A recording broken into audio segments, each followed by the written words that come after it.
ప్రభాస్ గారు నటించిన కల్కి 2898 బుజ్జి ఎక్స్ భైరవ గూస్ బంప్స్ వస్తున్న వీడియో ఎన్నిసార్లు చూసానో నాకే తెలియదు.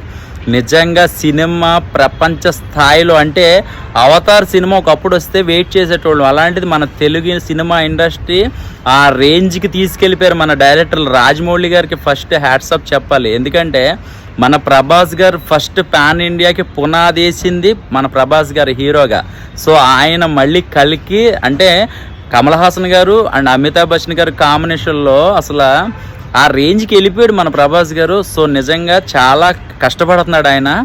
ఆ బుజ్జి క్యారెక్టర్ అయితే మాత్రం చాలా బాగుందండి. చాలా కామెడీ చేస్తుంది అనుకుంటా థియేటర్స్లో. నేనైతే వెయిట్ చేస్తున్నాను.